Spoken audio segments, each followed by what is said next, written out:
Good morning students and friends. Last class में हम GST में आपके इंडायरेक्ट टैक्स सेक्शन में आईसीएआई के मॉड्यूल से सी इंटर की जीएसटी पढ़ रहे थे। उसमें हमने चैप्टर 1 स्टार्ट किया था। अब इसमें जो हम टॉपिक पढ़ रहे थे नेक्स्ट, वो टॉपिक था framework of GST and introduction in India, page number 11 पे। इसमें हमारे फर्स्ट, सेकेंड, थर्ड पॉइंट हो चुके थे और फोर्थ पॉइंट भी कर लिया था अपने लास्ट क्लास में। अब नेक्स्ट पॉइंट है इसमें फिफ्थ, पेज नंबर आईसीएआई के मॉड्यूल में 13 है, पॉइंट नंबर 15 है, फिफ्थ पॉइंट है यहाँ पर कंपोजिशन स्कीम। वैसे इसका एक चैप्टर ही आएगा अलग से पूरा, और ये एग्जाम में क्वेश्चन कंपोजिशन स्कीम में जनरली आता है, तो हम इसे डिटेल में वहाँ पे ही पढ़ेंगे, पर इन्होंने थोड़ा सा यहाँ पे भी दे रखा है तो एक बार हम थोड़ा सा समझ लेते हैं। बहुत ज़्यादा डीप में नहीं जाएंगे, पर हाँ इतनी क्लैरिटी कर लेंगे अपन माइंड में, क्योंकि बाई चांस कोई आपसे पूछ ले अभी वो चैप्टर पढ़ने से पहले, तो आपको पता हो कि कंपोजिशन स्कीम क्या होती है। देखिए इसे समझते हैं पहले। कंपोजिशन स्कीम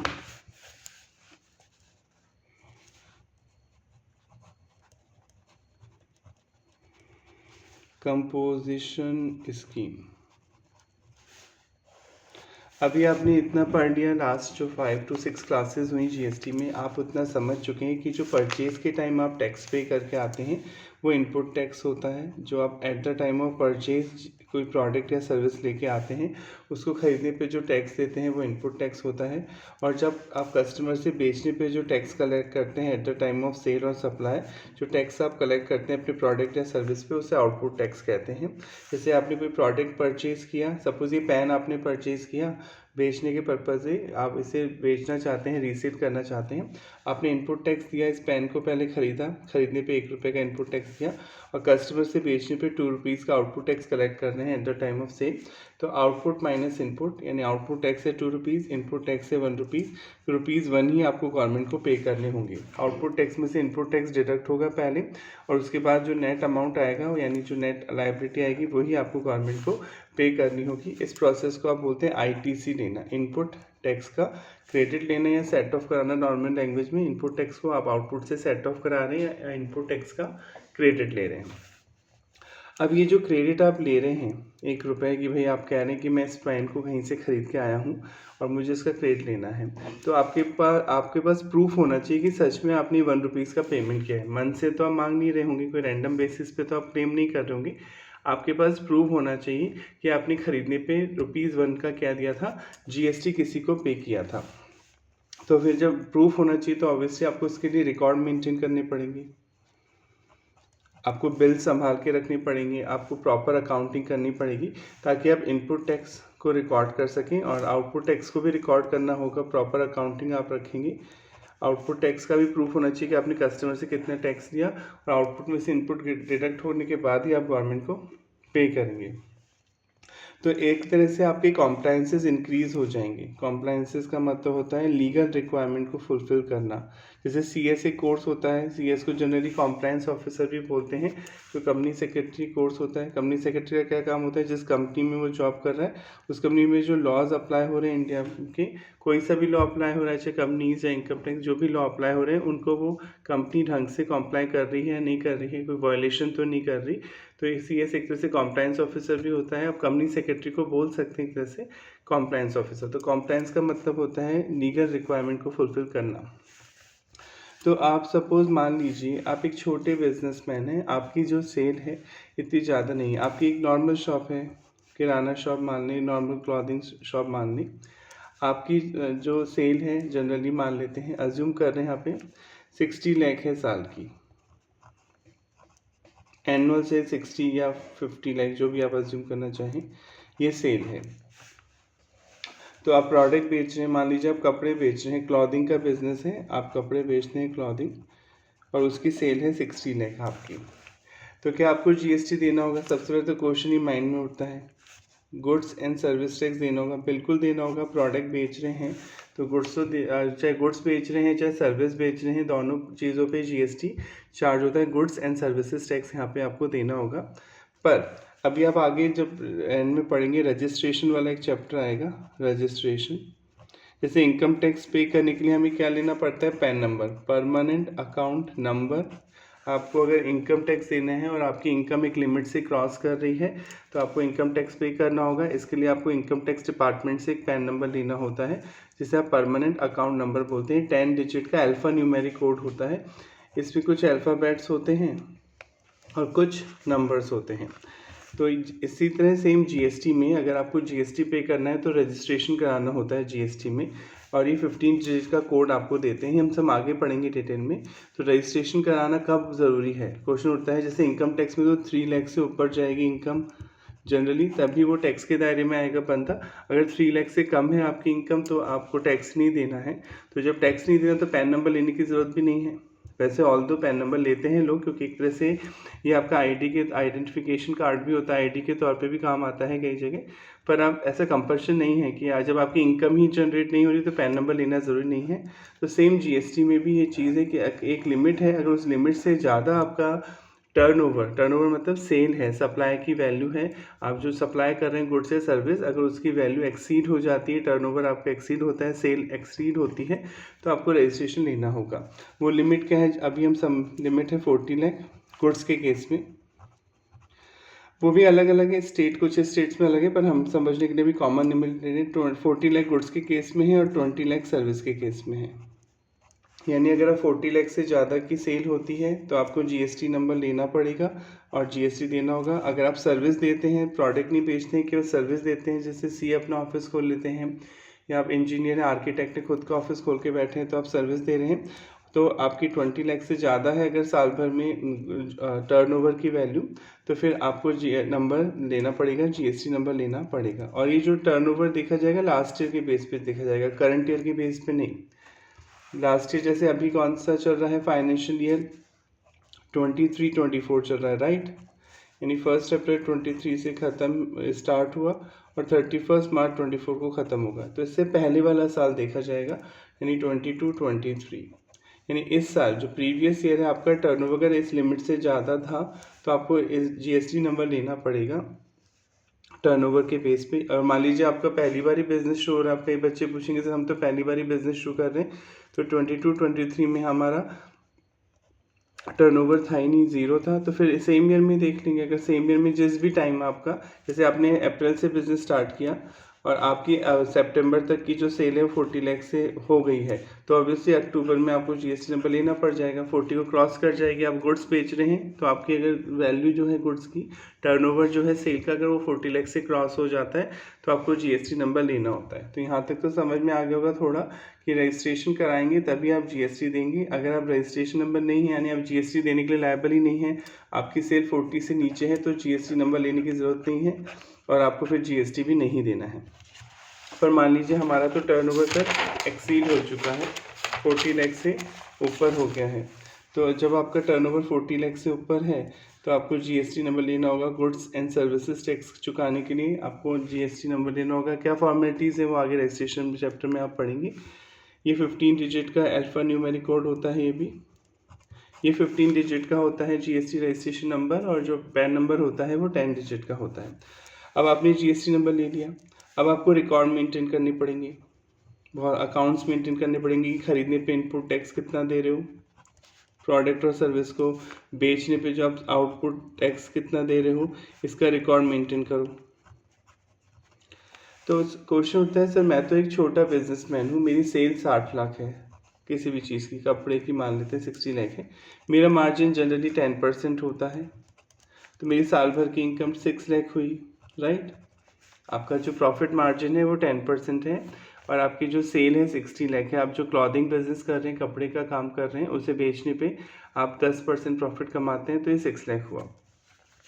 अब मैं आर्ट्स बैकग्राउंड से हूँ, या मैं साइंस बैकग्राउंड से हूँ, या मैं कॉमर्स बैकग्राउंड से भी हो सकता हूँ। भाई ये पर्सन तो किसी बैकग्राउंड से हो सकता है, पढ़ा लिखा भी हो सकता है, लिटरेट भी हो सकता है, अनपढ़ भी हो सकता है। मान लीजिए मिस्टर ए है, ये इसकी बात की जा रही है, ठीक है।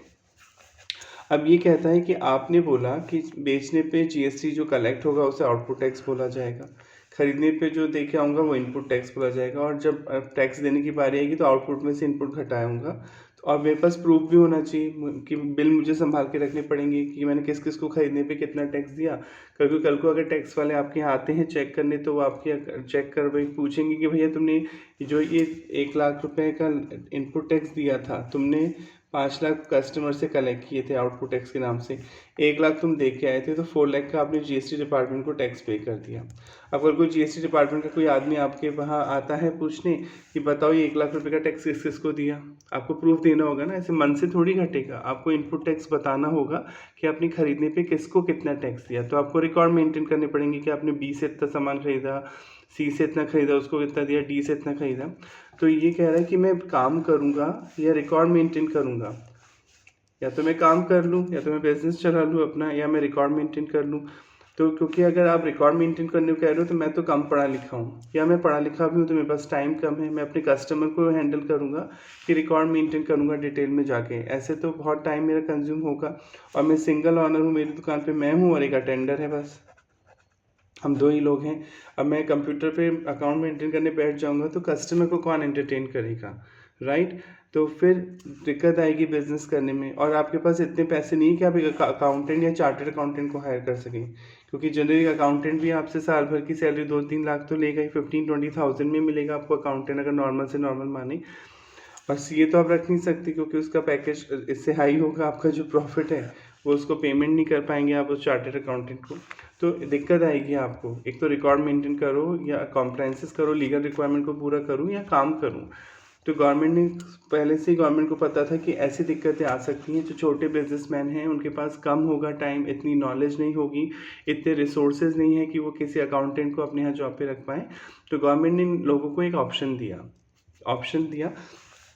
क्या ऑप्शन दिया देखिए, अगर आपकी सेल साल भर में 1.5 करोड़ से कम है, साल मतलब लास्ट ईयर 1.5 करोड़ मतलब 1.5 करोड़, और कुछ स्टेट में लिमिट 75 लाख है, ये आप आगे पढ़ेंगे। अगर इस लिमिट से ज़्यादा नहीं है आप लोगों की सेल जो बिज़नेस कर रहे हैं, तो गवर्नमेंट ने उन्हें ऑप्शन दिया। मैं बार बोल रहा हूँ ऑप्शन दिया है, कंपल्शन नहीं है। चाहे तो आप ये स्कीम ले सकते हैं, चाहे तो नहीं ले सकते। गवर्नमेंट ने बोला कि ठीक है आप रिकॉर्ड मत मेंटेन करो, पर आप इतना रिकॉर्ड तो रखोगे ना कि आपकी सेल कितनी हुई। ये तो पता ही होगा, ये तो नॉर्मल है बात है। हर बिजनेसमैन को इतना तो कॉमन सेंस है कि उसे ये तो पता होगा कि वो कितनी वैल्यू का सामान बेच रहा है। ठीक है, आप इनपुट की डिटेल मत रखो, आप आउटपुट की कोई डिटेल मत रखो, और रिकॉर्ड मत मेंटेन करो, पर आपको सप्लाई की वैल्यू तो पता ही होगी, आप कितने की गुड्स की वैल्यू या सर्विस की वैल्यू सप्लाई कर रहे हैं। तो जो आप सेल कर रहे हैं, जैसे मान लीजिए आपकी सेल है 80 लाख, सपोज समझने के लिए 80 लाख है, राइट। साल भर की जो सेल है 180 लाख है, पर रजिस्ट्रेशन नंबर तो लेना पड़ेगा यहाँ पर आपको, क्योंकि 40 लाख को तो क्रॉस कर गई। 40 लाख को क्रॉस करने के बाद जीएसटी नंबर तो लेना ही पड़ता है पेमेंट करने के लिए जीएसटी। अगर 40 से नीचे है तो हम कंपोजिशन स्कीम का कोई यूज़ ही नहीं है पढ़ने का, क्योंकि फिर तो जीएसटी देना ही नहीं ना, फिर तो कोई स्कीम पढ़ने की ज़रूरत ही नहीं है। ये स्कीम तभी अप्लाई होगी जब आपको जीएसटी नंबर तो लेना है, यानी जीएसटी तो देना है, पर आप कंपोजिशन स्कीम अडॉप्ट करना चाहते हैं ऑप्शनल बेसिस पे, और आपका जो टर्नओवर है वो 1.5 करोड़ से ज़्यादा नहीं है, कम है। तो फिर गवर्नमेंट ने बोला कि जो आपकी सेल हो रही है ना, इसका 1% हमें जीएसटी दे दो। तो 80 लाख का 1% कितना आएगा, 80,000 आएगा। अगर 80 लाख का 1% हम निकालेंगे तो 80,000 रुपीज़ आएगा। ये हमें टैक्स दे दो, यानी इसे आउटपुट टैक्स बोला जाएगा। जो गवर्नमेंट को आप दोगे वो आउटपुट टैक्स ही हो रहा है जो देना है, ठीक है। तो यहाँ पे रेट देखिए बहुत कम है, और लोग तो 12%, 6% जो रेट है वो 18% उससे देंगे टैक्स, क्योंकि वो कंपोजिशन स्कीम नहीं ले रहे। कंपोजिशन स्कीम वालों को गवर्नमेंट ने फ़ायदा दिया कि एक तो तुम्हें डिटेल रिकॉर्ड मेंटेन करने की कोई ज़रूरत नहीं है, आपको डिटेल में कोई रिकॉर्ड नहीं रखनी, बस आपको ये पता रखना है कि आप कितने का सामान बेच रहे हो, कितनी गुड्स की वैल्यू आप सप्लाई कर रहे हो, और उस पर जो नॉर्मल रेट बताएगी गवर्नमेंट, बहुत नॉमिनल रेट है 1% तो बहुत कम रेट है, इस रेट से आप गवर्नमेंट को जीएसटी, वो इस आधा 0.5% CGST, 0.5% SGST, तो ये आज गवर्नमेंट को जमा करा दो टैक्स। तो इससे आपको भी कोई प्रॉब्लम नहीं होगी, आपको कोई रिकॉर्ड डिटेल मेंटेन नहीं करने, आपको बहुत ज़्यादा कॉम्प्लायंसेस नहीं करनी, कोई लीगल रिक्वायरमेंट फुलफिल नहीं करनी। और अभी आप पढ़ेंगे आपको रिटर्न भरनी होती है टैक्स पेमेंट करने की। रिटर्न तो समझाया था डायरेक्ट टैक्स में भी। रिटर्न का मतलब क्या होता है, आप टैक्स वालों को डिटेल देते हैं कि मेरी कितनी इनकम है, कितना टैक्स बन रहा है। सेम जीएसटी में भी रिटर्न भरनी होती है, पर यहाँ मंथली बेसिस पे भरनी होती है कि आपकी सेल कितनी है, आपकी परचेज़ कितनी हुई, आपका इनपुट टैक्स कितना है, आपका आउटपुट टैक्स कितना है, कितना टैक्स बनता है, इसकी डिटेल आपको इनकम टैक्स जीएसटी पोर्टल पर हर महीने देनी होती है, जो आप आगे पढ़ेंगे रिटर्न वाले चैप्टर में। पर इन लोगों को जो कंपोजिशन स्कीम ले लेते हैं उन्हें क्वार्टरली देनी होती है, उन्हें हर महीने नहीं देनी होती। इन्हें 3 महीने की डिटेल एक साथ देनी होती है, कितनी सेल हुई, कितनी जो आपने टैक्स पेमेंट किया वो कितना बनता है एटसेट्रा। तो इन्हें ये भी फ़ायदा है, इन्हें कॉम्प्लाइंसेस कम करने होते हैं, लीगल रिक्वायरमेंट कम हो जाती है, रिकॉर्ड कम मेंटेन करने पड़ते हैं, एफर्ट्स कम लगाने पड़ेंगे। और बाकी जो बड़े बिजनेसमैन हैं जिनका टर्नओवर 1.5 करोड़ से ज़्यादा है, उन्हें प्रॉपर रिकॉर्ड मेंटेन करने पड़ेंगे, क्योंकि उनका तो सेल ज़्यादा है, वो रिच मैन माने जाएंगे एक तरह से, एक अच्छे बिजनेसमैन की कैटेगरी में आप आ जाएंगे। और आपको तो डिटेल रिकॉर्ड मेंटेन करनी पड़ेंगी। पर अगर आप कंपोजिशन स्कीम लेना चाहते हैं, मैं बार बार बोल रहा हूँ ये स्कीम ऑप्शनल है, कंपल्शन नहीं है, आप चाहें तो ले सकते हैं, चाहे तो आप नॉर्मल तरीके से जो और लोग कर रहे हैं इनपुट आउटपुट का क्रेडिट लेके भी कर सकते हैं। तो ये तो चलो फ़ायदा हो गया सर, आपने हमें ये तो समझा दिया कि फ़ायदा है, बहुत कम रेट से हमें जीएसटी देना होता है गवर्नमेंट को, रिकॉर्ड डिटेल में मेंटेन नहीं करने होते, सप्लाई की वैल्यू आपको पता होनी चाहिए, कितनी वैल्यू का गुड्स आप बेच रहे हैं। पर इसके नुकसान भी हैं।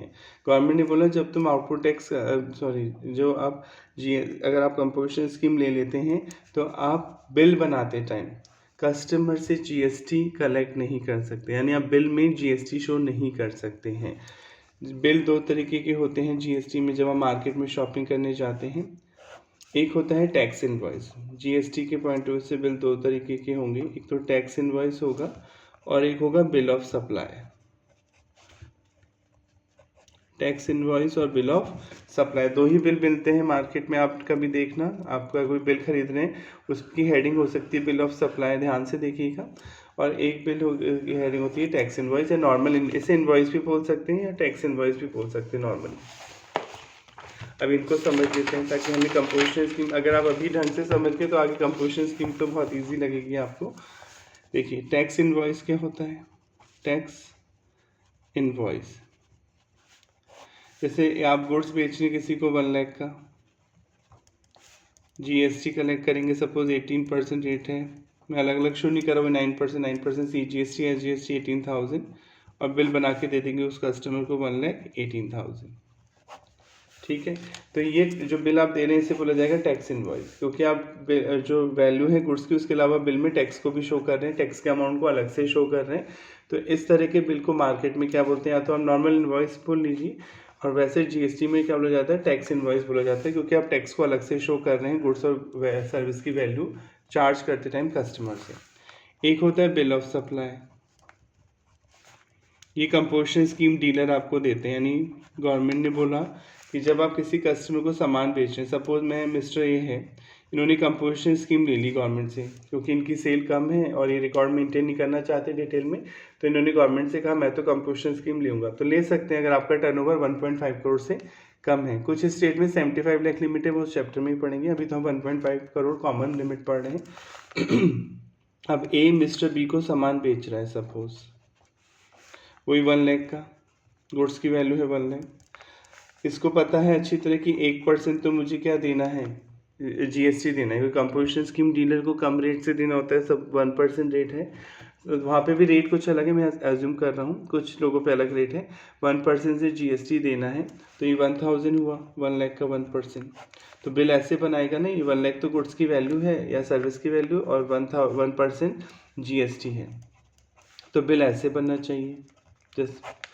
पर ये बिल फिर टैक्स इनवॉइस ही कहलाएगा, क्योंकि आपने टैक्स को अलग से शो कर दिया, जबकि कंपोजिशन स्कीम में गवर्नमेंट ने बोला कि अगर तुम कंपोजिशन स्कीम लोगे तो बिल बनाते टाइम टैक्स को अलग से शो नहीं करोगे, यानी बिल बनाते टाइम टैक्स को अलग से शो नहीं करोगे, तो फिर बिल ऐसे बनना चाहिए। मिस्टर ए बी को गुड्स बेच रहा है, वही 1 लाख का, टैक्स तो शो ही नहीं करेगा, सीधे 1 लाख रुपीज़ देगा, राइट, ऐसे ही बनाएगा बिल वो। पर इस पे 1% टैक्स उसे देना ही है गवर्नमेंट को, यानी 1000 रुपीज़। कंपोजिशन स्कीम वाला इनपुट टैक्स का क्रेडिट तो नहीं ले सकता, पर जो आउटपुट सप्लाई वो कर रहा है, जो बेच रहा है सामान, उस पर जीएसटी तो गवर्नमेंट को देना पड़ेगा, 1% रेट है तो 1000।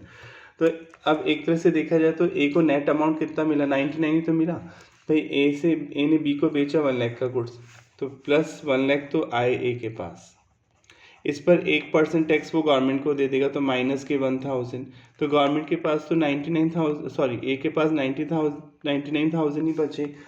तो फिर ये तो गलत हो गया, क्योंकि ये क्या है, इनडायरेक्ट टैक्स है। जीएसटी इनडायरेक्ट टैक्स है, आप पढ़ चुके हैं स्टार्टिंग में। इनडायरेक्ट टैक्स का बर्डन किस पे जाना चाहिए, कस्टमर पे। पर यहाँ तो बिजनेसमैन को अपनी जेब से देना पड़ गया।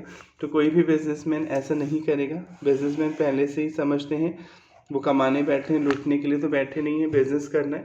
तो वो पहले से ही क्या करेगा, गवर्नमेंट ने तो मना कर दिया कि जीएसटी को तुम मत शो करोगे अलग से, बिल में तो नहीं दिखा सकते आप अलग से।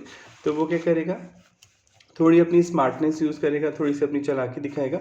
वो पहले ही गुड्स की वैल्यू ऐसे डिसाइड करेगा कि उसमें ऑलरेडी जीएसटी क्या करेगा, इंक्लूड। ऑल्दो वो गवर्नमेंट को नहीं बताएगा, क्योंकि गलत है, गुड्स की वैल्यू में आप जीएसटी बोल रहे हैं और फिर आप पब्लिक से ले रहे हैं, जबकि जीएसटी को तो अलग से दिखाना पड़ता है ना बिल में, और कंपोजिशन वाला तो दिखा ही नहीं सकता। तो पहले से ही वो अपनी गुड्स की वैल्यू इस तरह से डिसाइड करेगा, गुड्स या सर्विस की वैल्यू, कि उसे जीएसटी का अमाउंट भी पब्लिक से ही कलेक्ट हो जाए। तो ए क्या करेगा, मिस्टर बी को 1,01,000 में गुड्स की वैल्यू का बेचेगा, बिल में टैक्स तो शो करेगा नहीं, बिल बना देगा 1,01,000 का, क्योंकि कंपोजिशन स्कीम डीलर को गवर्नमेंट ने मना कर रखा है कि तुम कस्टमर से तो कलेक्ट नहीं कर सकते, बिल में शो नहीं कर सकते आउटपुट टैक्स।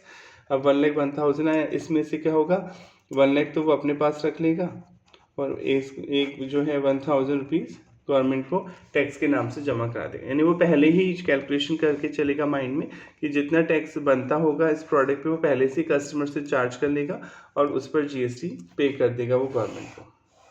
क्लियर हो गए यहाँ तक? कोई प्रॉब्लम है तो पूछ लें। क्लियर? और ऑल दो वैसे यहाँ पे इसका अगर आप 1% निकालेंगे तो 1,010 रुपये आएगा। ये तो मैंने समझाने के लिए बना दिया। वो इस तरह से बिल बनाएगा कि जीएसटी की जो वैल्यू बनेगी वो पहले ही वो कस्टमर से चार्ज कर ले गुड्स की वैल्यू में, और जो नेट अमाउंट है उसको बच जाए, बाकी गवर्नमेंट को चला जाए पैसा। आई होप यहाँ तक समझ में आ गया होगा। अभी पूरा चैप्टर आएगा डिटेल में, हम यहीं तक समझेंगे। तो एक नुकसान तो ये था जो इसने रिकवर कर लिया, कस्टमर बिल बनाते टाइम टैक्स को शो नहीं कर सकते। दूसरा मेजर नुकसान भी पढ़ने ताकि और समझ में, मिस्टर ए राजस्थान में रहता है, इसने कंपोजिशन स्कीम ले ली, तो गवर्नमेंट ने बोला फिर तुम इंटर स्टेट सेल नहीं कर सकते भाई, क्योंकि तुम छोटे बिजनेसमैन हो, तो अपने ही स्टेट में, अपने ही यूनियन टेरिटरी में बेचो सामान। अगर आप चाहते हो एक स्टेट से दूसरे स्टेट बेचना, inter state, INTER, inter state, तो कंपोजिशन स्कीम डीलर नहीं कर पाएगा। कंपोजिशन स्कीम डीलर का मतलब ही छोटा बिजनेसमैन है, आप अपने ही शहर में, अपने गाँव में, टाउन में बेचोगे सामान, या अपनी ही स्टेट में मैक्सिमम। अगर आप एक स्टेट से दूसरे स्टेट बेचना चाहते हो तो आप कंपोजिशन स्कीम अडॉप्ट नहीं कर सकते, क्योंकि फिर तो आप बड़े डीलर हो जाओगे, माना जाएगा आपका बिजनेस अच्छा चल रहा है, बड़े लेवल पे चल रहा है। तो कंपोजिशन स्कीम वाले को एक ये नुकसान भी होता है कि इनपुट, एक तो वो बिल बनाते टाइम शो नहीं कर सकता जीएसटी बिल में, यानी कस्टमर से कलेक्ट नहीं कर सकता। चलो ये तो फिर भी रिकवर कर लेगा, क्योंकि वो बिल की वैल्यू ही गुड्स की पहले से बढ़ा देगा। पर इंटर स्टेट सामान आप नहीं बेच पाएंगे, यानी एक स्टेट से दूसरे स्टेट अगर आप सामान बेचना चाहते हैं तो ऐसा कंपोजिशन स्कीम नहीं, फिर आपको नॉर्मल स्कीम में आना होगा, फिर आप कंपोजिशन स्कीम अडॉप्ट नहीं कर सकते, और फिर आप टैक्स इनवॉइस देंगे। यानी जीएसटी में 2 ही बिल दिए जाते हैं, तो टैक्स इनवॉइस का मतलब होता है बिल बनाते टाइम टैक्स को अलग से शो कर रहे हैं, तो वो टैक्स इनवॉइस होगा। इट मीन्स ये जीएसटी आप गवर्नमेंट को देंगे। बिल ऑफ सप्लाई मतलब वो लोग देते हैं, आप देखना मार्केट में कई बिल पे हेडिंग होती है बिल ऑफ सप्लाई, तो बिल ऑफ, इन्हें हेडिंग डालना ज़रूरी है बिल में, बिल ऑफ सप्लाई। इसका मतलब है कि पब्लिक से जीएसटी अलग से कैलकुलेट, अलग से कलेक्ट नहीं करेंगे। देना तो पड़ेगा 1% से, पर ये कलेक्ट नहीं करेंगे गवर्नमेंट से। क्लियर? तो ये छोटे लोगों के लिए बनाई गई है स्कीम, छोटे बिजनेसमैन के लिए बनाई गई है, ताकि उन्हें दिक्कत नहीं आए। और भी पढ़ेंगे डिटेल में, पर इतना अभी काफ़ी है समझने के लिए। अब हम रीड कर लेते हैं। पेज नंबर 13 पे पढ़ रहे थे आप। Point number 5, composition scheme in GST regime. Regime मतलब एरिया, जीएसटी के जो एरिया है, दायरा है। Tax that is CGST and SGST, UTGST जो यूनियन टेरिटरी में लगता है। फॉर इंट्रा स्टेट, इंट्रा मतलब पढ़ा है आपने सेम स्टेट, INTR, इंट्रा मतलब सेम स्टेट।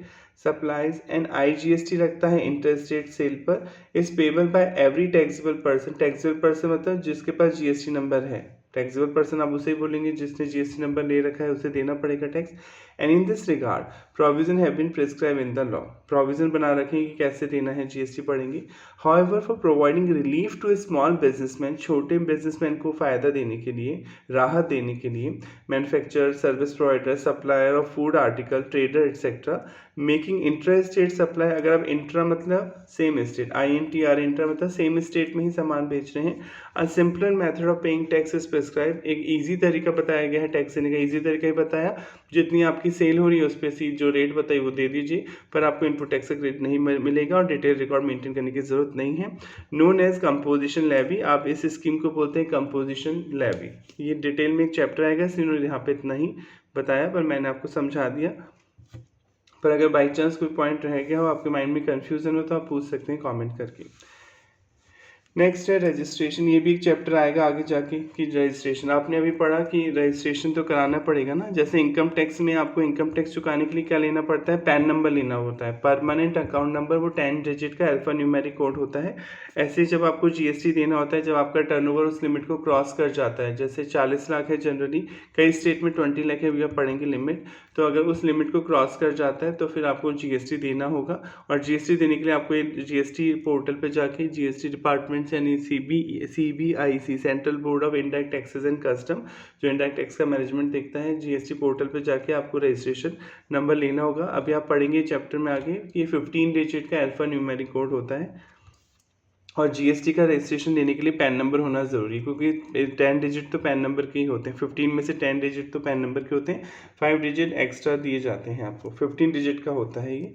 तो हम ज़्यादा डिटेल यहाँ पे नहीं पढ़ेंगे, रजिस्ट्रेशन के चैप्टर में पढ़ेंगे।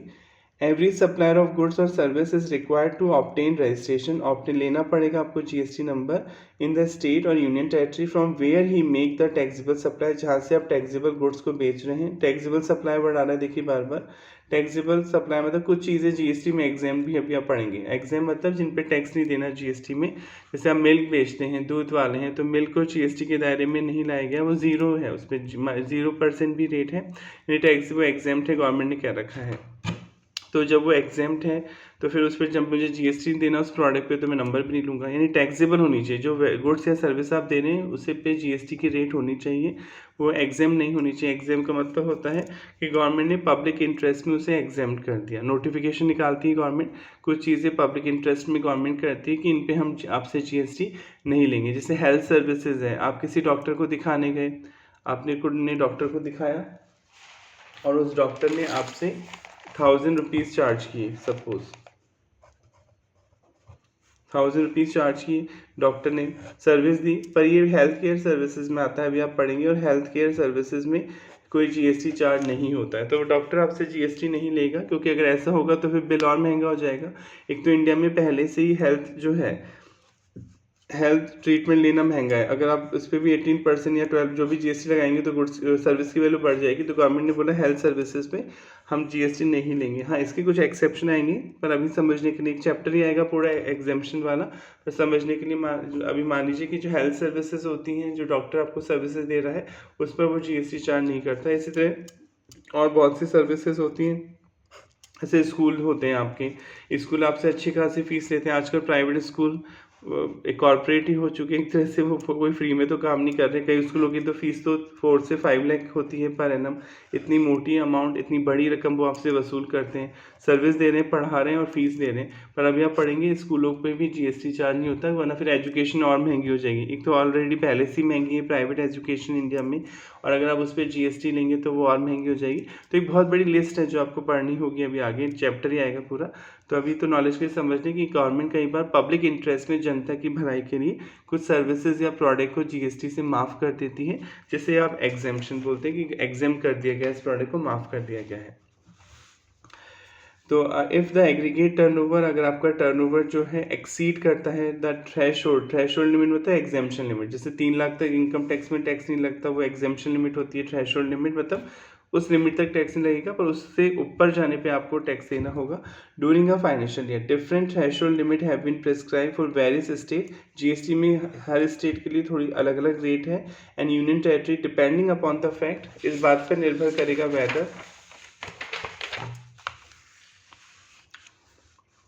whether the supplier is engaged exclusively in supply of goods और exclusive in supply of service और in supply of both goods and services। ये देखा जाएगा कि आप केवल गुड्स बेचते हैं या आप केवल एक्सक्लूसिव मतलब केवल सर्विस देते हैं, या आप दोनों काम करते हैं। हो सकता है आप गुड्स भी बेचते हो, सर्विस भी देते हो, या हो सकता है आप गुड्स ही बेचते हैं, या फिर हो सकता है आप सर्विस ही देते हो। तो इस बात पे डिपेंड करेगा। तो थ्रेशोल्ड लिमिट जो एग्जेम्पशन लिमिट है of aggregate turnover, total turnover prescribe for various state और union territory are as under, ये टर्नओवर देखा जाएगा। देखिए वैसे चैप्टर ही आएगा पूरा, हमारा डिटेल में पढ़ेंगे, पर अभी समझने फटाफट। State with threshold limit of ₹10 lakh, exemption limit 10 lakh है फॉर सप्लायर ऑफ गुड्स और सर्विसेज। अगर आप इन स्टेट में करते हैं अपना बिजनेस, अगर आप गुड्स बेचते हैं या सर्विस देते हैं, ठीक है, या दोनों हो सकता है, और सप्लाई ऑफ गुड्स और सर्विस दोनों की बात की जा रही है, तो लिमिट कितनी है यहाँ पर 10 लाख, यानी 10 लाख से ऊपर होने पे जीएसटी नंबर लेना होगा। और एक बार जीएसटी नंबर ले लिया तो फिर ₹1 की सेल पे भी जीएसटी देना होता है। जब तक नहीं लेते तब तक तो नहीं देना है, पर जैसे आपका टर्नओवर 10 लाख को क्रॉस कर जाएगा तो चाहे आपकी सेल ₹1 हो, चाहे आपकी सेल 1 करोड़ हो, आपको जीएसटी देना होगा। एक बार जीएसटी नंबर लेने के बाद कोई एग्जेम्पशन नहीं मिलती, फिर आपको हमेशा देना होगा। पर हाँ, अगर 10 लाख से कम से ऊपर से कम है इन स्टेट्स में सेल, तो जीएसटी नंबर नहीं लेना। कौन से स्टेट है? मणिपुर, मिजोरम, नागालैंड, त्रिपुरा, शॉर्ट में MMNT बोलते हैं। Next, state with threshold limit यानी exemption limit of 20 lakh for supplier of goods और सर्विस। इन स्टेट में 20 लाख है, यानी अगर इन स्टेट में आपका बिजनेस 20 लाख से ऊपर जाएगा टर्नओवर, सेल की वैल्यू, सप्लाई की वैल्यू, तो ही आपको जीएसटी नंबर लेना है। अगर 20 लाख से कम है तो जीएसटी नंबर नहीं लेना है। कौन से स्टेट है? अरुणाचल प्रदेश, मेघालय, सिक्किम, उत्तराखंड, पौंडीचेरी और तेलंगाना। शॉर्ट में आप इसको याद करने के लिए ऐसे भी याद कर सकते हैं नॉर्मली, तो ऐसे याद कर सकते हैं टम्सू पी एक तरह से हिंट याद करने का तरीका। आपका भी कोई और तरीका हो सकता है शॉर्टकट। इनका तो MMNT हो गया, यहाँ 10 लाख है, और टम्सू पी में आप 20 लाख है। टी का मतलब तेलंगाना हो गया, ए का मतलब अरुणाचल प्रदेश हो गया, एम का मतलब मेघालय हो गया, एस का मतलब सिक्किम हो गया, यू का मतलब उत्तराखंड हो गया, और पी का मतलब पौंडीचेरी। तो जो टम्सू पी जो स्टेट्स हैं, इनमें लिमिट है 20 लाख। 20 लाख से ऊपर होने पे जीएसटी नंबर आपको लेना होता है। अब जो अदर स्टेट बच गए, इनके अलावा जो अदर स्टेट बच गए इंडिया में, state with threshold limit of 20 lakh for exclusive supplier of service और बोथ गुड्स एंड सर्विस। अगर आप सर्विस भी देते हैं तो 20 लाख है, गुड्स के साथ कोई सर्विस देते हैं तो भी 20 लाख है लिमिट, और केवल गुड्स बेचते हैं तो 40 लाख है limit. For exclusive supplier of goods making intra state supply कर रहे हैं, तो अगर गुड्स बेच रहे हैं या सर्विस दे रहे हैं या दोनों बेच रहे हैं तब तो 20 लाख है, और केवल गुड्स में डील कर रहे हैं तो 40 लाख लिमिट है। 40 लाख से ऊपर होने पे ही आपको जीएसटी नंबर लेना होगा गुड्स के केस में। सर्विस के केस में तो वही लिमिट है जो यहाँ पे थी टम्सुपी वाले स्टेट में 20 लाख। अगर आप कोई सर्विस देते हैं या गुड्स के साथ कोई सर्विस देते हैं तो आपकी लिमिट 20 लाख होगी। गुड्स के साथ सर्विस कैसे होती है, क्यों नहीं होती? देखिए, आप कार खरीदते हैं, आप कोई कार सेलर हैं तो कार बेचते हैं आप, प्लस फिर कार पे आप फ्री सर्विस भी तो करते हैं कार की। जो बड़ी बड़ी कंपनी होती है वो कार बेचती है, जैसे हुंडई मान लीजिए, मारुति मान लीजिए, मर्सिडीज मान लीजिए, ये लोग कार भी बेच रहे हैं। फिर कार में कोई प्रॉब्लम होती है या नॉर्मल सर्विस भी तो करते हैं ना कार की, आप सर्विस करवाते हैं ना अपने 2 व्हीलर की, कार की। तो ये दोनों रोल प्ले कर रहे हैं, यानी गुड्स भी बेच रहे हैं और सर्विस भी दे रहे हैं। दोनों काम भी कर सकते हैं आप एक साथ, और एक काम भी कर सकते हैं केवल गुड्स भी बेच सकते हैं। तो अगर गुड्स और सर्विस दोनों दे रहे हैं तब तो 20 लाख है लिमिट, और अगर केवल गुड्स बेच रहे हैं तो 40 लाख है लिमिट। इससे ऊपर होने पे ही आपको जीएसटी नंबर लेना होता है। However, in certain specified cases, आप आगे पढ़ेंगे मैंडेटरी रजिस्ट्रेशन इज रिक्वायर्ड। अभी आप आगे पढ़ेंगे कुछ लोगों को मैंडेटरी जीएसटी नंबर लेना होता है, वहाँ लिमिट नहीं देखी जाती। चाहे आप ₹1 की सेल कर रहे हो, चाहे 100 करोड़ की सेल कर रहे हो, पहले दिन से ही जीएसटी नंबर लेना होगा। अभी आप पढ़ेंगे मैंडेटरी मतलब कंपलसरी, कि कुछ लोगों को जीएसटी नंबर लेना बहुत कंपलसरी है। पहले जैसे बिजनेस स्टार्ट कर रहे हैं ना, उसी दिन आपको अप्लाई करना पड़ेगा। आपका टर्नओवर नहीं देखा जाएगा, क्योंकि आपको गवर्नमेंट ने पहले ही बोल दिया कि आपको पहले दिन से ही जीएसटी नंबर लेना कंपलसरी हो जाएगा। जैसे अमेज़ॉन है, इलेक्ट्रॉनिक, जो अमेज़ॉन हो गया आपका जो इलेक्ट्रॉनिक कॉमर्स ऑपरेटर, ये ऑनलाइन बिजनेस कर रहे हैं, अमेज़ॉन, फ्लिपकार्ट, तो ये लोग भी तो सप्लाई कर रहे हैं, बेच रहे सामान। तो अभी आप आगे पढ़ेंगे, इन लोगों को तो पहले दिन से जीएसटी नंबर लेना होगा। ये 40 लाख और 20 लाख की एग्जेम्पशन क्लेम नहीं कर सकते under GST irrespective of quantum of aggregate turnover. इस बात से कोई मतलब नहीं पड़ेगा कि आपका टर्नओवर, इरिस्पेक्टिव मतलब इस बात से कोई फर्क नहीं पड़ेगा आपका टर्नओवर कितना है, आपको मैंडेटरी जीएसटी नंबर लेना होगा। वैसे ही पूरा चैप्टर आएगा जीएसटी रजिस्ट्रेशन का। अभी बस आप इतना ही याद रखिए कि नॉर्मली अगर आप केवल गुड्स बेचते हैं तो 40 लाख से ऊपर होने पे ही जीएसटी देना होता है, और इन स्टेट्स को छोड़ के। इनमें तो 10 और 20 की लिमिट है, MMNT में तो 10 की लिमिट है, और आपका टम्सू पी में कितनी लिमिट है? 20 लाख की लिमिट है।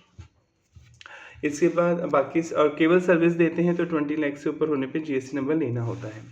एग्जेम्पशन, ये भी पूरा चैप्टर ही आएगा, भी पढ़ाया आपको एग्जेम्पशन। कई बार गवर्नमेंट को लगता है कि ये चीज़ पब्लिक इंटरेस्ट में, जनता की भलाई के लिए इस पर जीएसटी नहीं लगाना चाहिए, तो गवर्नमेंट उस पर जीएसटी माफ़ कर देती है।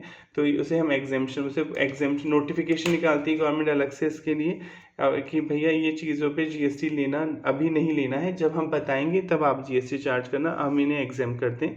या ले रहे थे तो गवर्नमेंट ने कहा अब से नहीं लेना है, उन्हें हम माफ़ करते हैं जीएसटी में। यानी वो गुड्स होते तो टैक्सेबल है, वो जीएसटी के दायरे में तो आते हैं, पर गवर्नमेंट ने पब्लिक इंटरेस्ट में, जनता की भलाई के लिए उन गुड्स को एग्जाम कर दिया है। Apart from providing relief to small scale business को रिलीफ के अलावा इनको क्या रिलीफ दी है गवर्नमेंट ने? कंपोजिशन स्कीम ले सकते हैं अगर आपका टर्नओवर 1.5 करोड़ से कम है।